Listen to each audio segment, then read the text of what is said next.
প্রিয় শিক্ষার্থী ভাই ও বোনেরা, অল বাংলা স্টাডি চ্যানেলের পক্ষ থেকে আপনাদের স্বাগতম। আপনাদের প্রস্তুতিকে আরো এক ধাপ এগিয়ে নিয়ে যেতে আমাদের আজকের এই ভিডিও। আজ আমরা 40 বিসিএস এর 40 নয়, এখানে 41 এবং 42 বিসিএস এর বাংলা অংশের সমাধান নিয়ে হাজির হয়েছি। তোর কথা না বেড়ে শুরু করা যাক। 41 বিসিএস এর বাংলা অংশের সমাধান।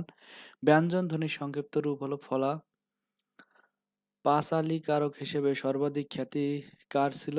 দাশরথী। চারণ কবি হিসেবে বিখ্যাত কে? মুকুন্দ দাস। চারণ কবি হিসেবে বিখ্যাত কে?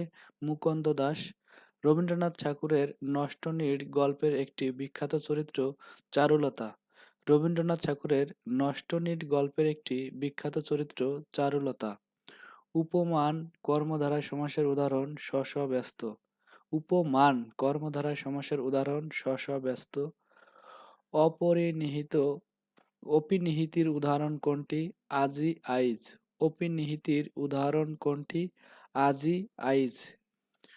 কুশীদজীবী বলতে বোঝায় সুদখোর। কুশীদজীবী বলতে বোঝায় সুদখোর। অভাব অর্থে ব্যবহৃত হয়েছে কোন উপসর্গটি? আলোনি। অভাব অর্থে ব্যবহৃত হয়েছে কোন উপসর্গটি? আলোনি। বাংলা ভাষার প্রথম অভিধান সংকলন করেন কে? রামচন্দ্র বিদ্যাবাগীশ। বাংলা ভাষার প্রথম অভিধান সংকলন করেন কে? রামচন্দ্র বিদ্যাবাগীশ। সবচেয়ে কম বয়সে কোন লেখক বাংলা একাডেমি পুরস্কার পান? সৈয়দ শামসুল হক। সবচেয়ে কম বয়সে কোন লেখক বাংলা একাডেমি পুরস্কার পান? সৈয়দ শামসুল হক। বিধবার প্রেম নিয়ে রচিত উপন্যাস চোখের বালি। বিধবার প্রেম নিয়ে রচিত উপন্যাস রবীন্দ্রনাথের লেখা চোখের বালি। জেল জীবন কেন্দ্রিক উপন্যাস গঙ্গা। জেল জীবন কেন্দ্রিক উপন্যাস গঙ্গা। ডিঙ্গি টেনে বের করতে হবে কোন ধরনের বাক্যের উদাহরণ? ভাববাচ্য। ডিঙ্গি টেনে বের করতে হবে কোন ধরনের বাক্যের উদাহরণ? ভাববাচ্য। বাংলা সাহিত্যে কালকূট নামে পরিচিত সমরেশ মজুমদার। বাংলা সাহিত্যে কালকূট নামে পরিচিত সমরেশ মজুমদার। পরাণের গহীন ভিতর কাব্যের রচয়িতা সৈয়দ শামসুল হক। পরাণের গহীন ভিতর কাব্যের রচয়িতা সৈয়দ শামসুল হক। ভাষা আন্দোলন নিয়ে লেখা কবিতা স্মৃতিস্তম্ভ।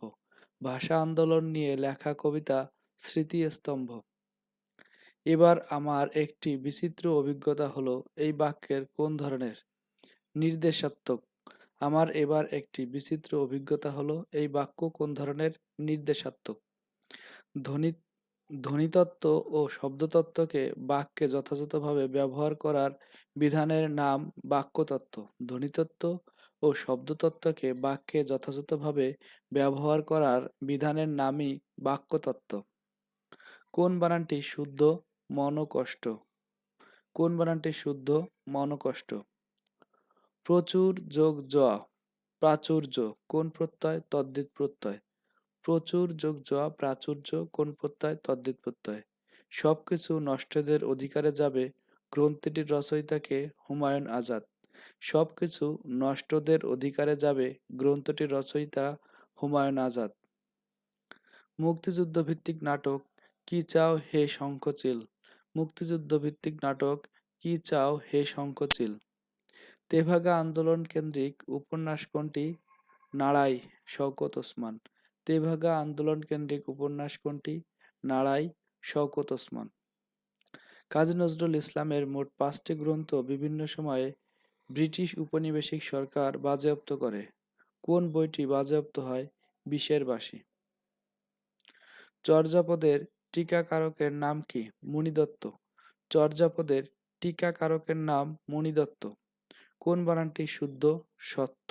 শয়ব এবং তয়ব সত্য। 69-এর গণ অভ্যুত্থানের পটভূমিকায় লেখা উপন্যাস চিলে কোঠার সেপাই।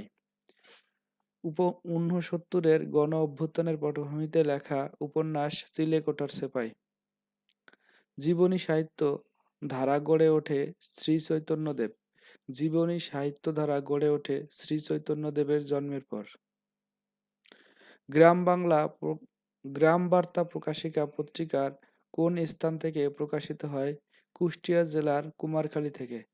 গ্রাম বার্তা প্রকাশিকা পত্রিকাটি কোন স্থান থেকে প্রকাশিত হয়? কুষ্টিয়া জেলার কুমারখালী থেকে।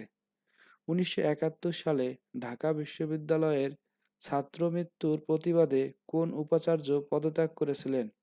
বিচারপতি আবু সাইদ চৌধুরী। 1971 সালে ঢাকা বিশ্ববিদ্যালয়ের ছাত্র মৃত্যুর প্রতিবাদে কোন উপাচার্য পদত্যাগ করেছিলেন? বিচারপতি আবু সাইদ চৌধুরীকে। তারাশঙ্কর বন্দ্যোপাধ্যায় বাংলাদেশের মুক্তিযুদ্ধ চলাকালে মুক্তিযুদ্ধ নিয়ে একটি উপন্যাস রচনা করেছেন, যা 1972 সালে প্রকাশিত হয়। উপন্যাসটির নাম কি? 1971। তারাশঙ্কর বন্দ্যোপাধ্যায় বাংলাদেশের মুক্তিযুদ্ধ চলাকালে মুক্তিযুদ্ধ নিয়ে একটি উপন্যাস রচনা করেছেন, যা 1972 সালে প্রকাশিত হয়। উপন্যাসটির নাম 1971। সৌমিত্র শব্দটি উৎপত্তি কোন শব্দ থেকে? সমর্থ। সৌমিত্র শব্দটির উৎপত্তি কোন শব্দ থেকে? সমর্থ। নিঃশ্বাসের স্বল্পতম প্রয়াসে উচ্চারিত ধ্বনি বা ধ্বনিগুচ্ছকে কি বলে? অক্ষর। নিঃশ্বাসের স্বল্পতম প্রয়াসে উচ্চারিত ধ্বনি বা ধ্বনিগুচ্ছকে কি বলে? অক্ষর বলে। ইংরেজি ভাষায় জীবনানন্দ দাশের উপর গ্রন্থ লিখেছেন ক্লিন্টন বি সিলি। ইংরেজি ভাষায় জীবনানন্দ দাশের উপর গ্রন্থ লিখেছেন ক্লিন্টন বি সিলি। বাংলাদেশে বাংলা বাবা ছেলের দীর্ঘায়ু কামনা করলেন। এই পরোক্ষ উক্তির প্রত্যক্ষ হবে বাবা ছেলেকে বললেন, তুমি দীর্ঘজীবী হও। বাবা ছেলের দীর্ঘায়ু কামনা করলেন। এই পরোক্ষ উক্তির প্রত্যক্ষ হবে বাবা ছেলেকে বললেন, তুমি দীর্ঘজীবী হও। 42 BCS এর কোশ্চেন এবং এর সলিউশন। তো 42তম BCS এর বাংলা ভাষা ও সাহিত্য অংশের সমাধান। উদ্ভাসন শব্দের অর্থ কি? বাসভূমি থেকে বিতাড়িত। উদ্ভাসন শব্দের অর্থ কি? বাসভূমি থেকে বিতাড়িত। বঙ্গবন্ধু শেখ মুজিবুর রহমানের অসমাপ্ত আত্মজীবনী প্রথম প্রকাশিত হয় 2012 সালে। বঙ্গবন্ধু শেখ মুজিবুর রহমানের লেখা অসমাপ্ত আত্মজীবনী প্রথম প্রকাশিত হয় 2012 সালে। কীর্তনখোলা নাটকটির বিষয় লোকায়ত জীবন সংস্কৃতি। কীর্তনখোলা নাটকটির বিষয় লোকায়ত জীবন সংস্কৃতি। মধ্যপদলোপী কর্মধারায় সমাস কোনটি? সিংহ চিহ্নিত আসন, সিংহাসন। মধ্যপদলোপী কর্মধারায় সমাস কোনটি? সিংহ চিহ্নিত আসন, সিংহাসন। বাক্যের দুইটি অংশ, একটি উদ্দেশ্য আর একটি বিধেয়। বাক্যের দুইটি অংশ, একটি উদ্দেশ্য আর একটি বিধেয়। যিনি ন্যায়শাস্ত্র জানেন তিনি নৈয়ায়িক। যিনি ন্যায়শাস্ত্র জানেন তিনি নৈয়ায়িক। মহাকবি আলাওল রচিত কাব্য পদ্মাবতী। মহাকবি আলাওল রচিত কাব্যের নাম পদ্মাবতী। বাংলা আদি অধিবাসীগণ কোন ভাষাভাষী ছিলেন? অস্ট্রিক।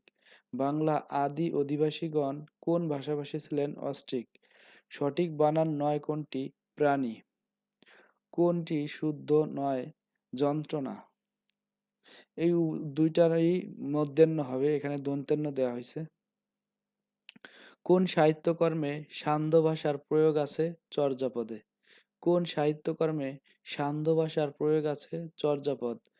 ঐহিক এর বিপরীত শব্দ কোনটি? পারত্রিক। ঐহিক এর বিপরীত শব্দ কোনটি? পারত্রিক।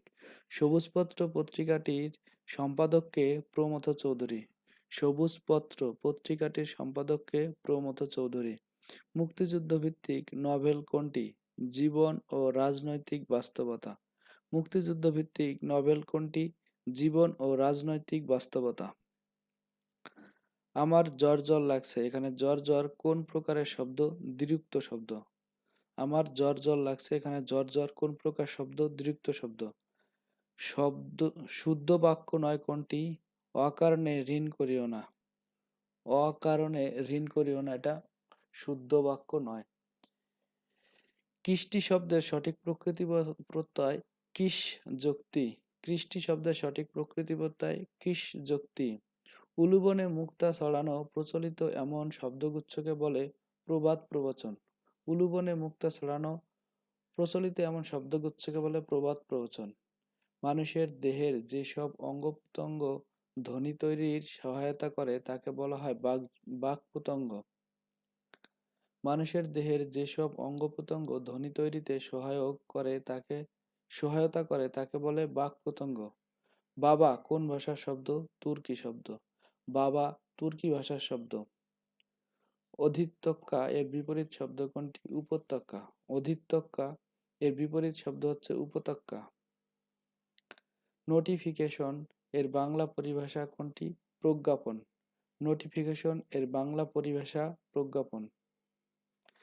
যদি ভিডিওটি আপনার সামান্যতম উপকারে আসে তাহলে অবশ্যই একটি লাইক করবেন। এরূপ ভিডিও আরও পেতে চ্যানেলটি সাবস্ক্রাইব করে আমাদের সাথেই থাকুন।